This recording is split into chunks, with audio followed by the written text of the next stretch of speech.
Let's look at a couple of big stories abroad now, starting with that call between Presidents Trump and Putin about Ukraine we were just discussing, and also the news coming out of Israel today that they are allowing in some aid, although a minimal amount, into Gaza after a blockade that has prompted criticism from around the world. The Independent's World Affairs editor, Sam Kiley, is joining me to talk about both of those things.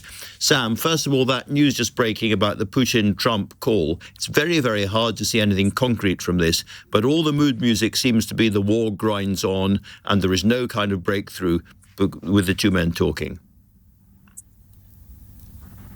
Sorry, Andrew, somebody in your office was talking over you there, but I think that the top line coming out at the moment is from Putin, who rather inevitably has got his version of how this phone call went in first. Now, this had been billed very much and anticipated by the Trump administration as a final demonstration of Trump's ability to persuade the Kremlin to do the right thing and join a ceasefire process. But what actually happened after 2 hours, according to Vladimir Putin, is nothing.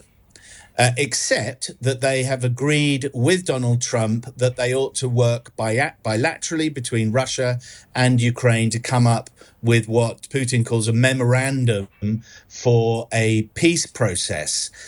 And he also signaled in his statement following these talks, Andrew, that there was a need to focus from the Russian perspective on the issue of what he calls settlements, ironically, echoes of Israel there. What he means by that is areas captured in Ukraine by Russia over which the Russians not only lay a claim, but have illegally annexed the Crimea and 4 other provinces, none of which are actually entirely occupied, with the exception of Crimea, by Russia. We haven't heard yet, though, from Donald Trump, who I guess must be smarting, really, that he didn't extract much more out of his friend in the Kremlin.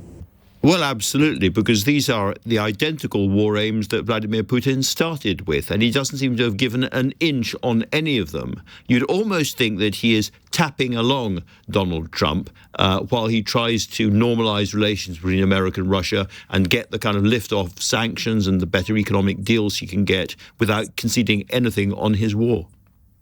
I think that's exactly his agenda. Absolutely everything that's happened, including at least based on his readout from this phone call up to now. But over this entire year, the United States, through Donald Trump and J.D. Vance and Rubio, the secretary, and the negotiators who've been to Moscow, all have taken entirely Russian positions, whether it is Russia's claim to Ukrainian territories, whether it is preemptively saying that there's no chance in the future of security guarantees for Ukraine, whether it's suspending military aid, blinding the Ukrainians temporarily in terms of the US intelligence feed, and so on.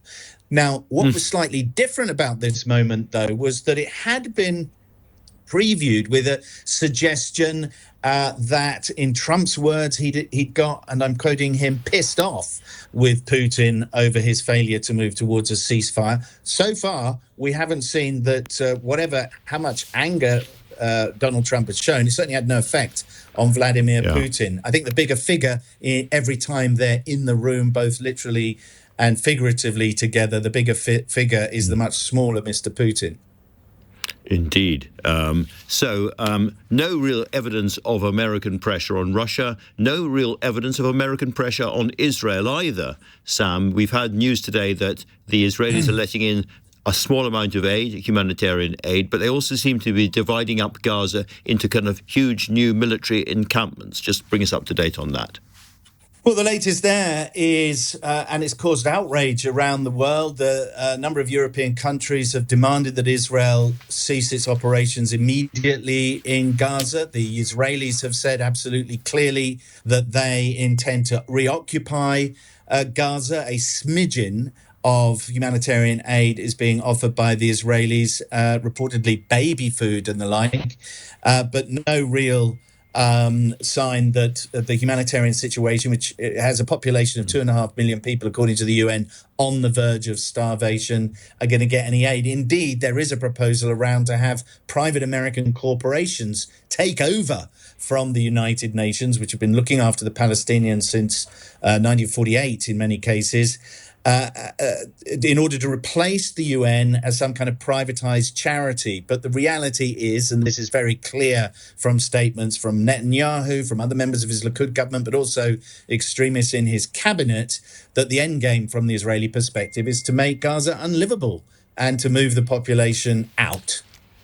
And then to snaffle it. Sam Kiley, thank you very much indeed for talking to me tonight.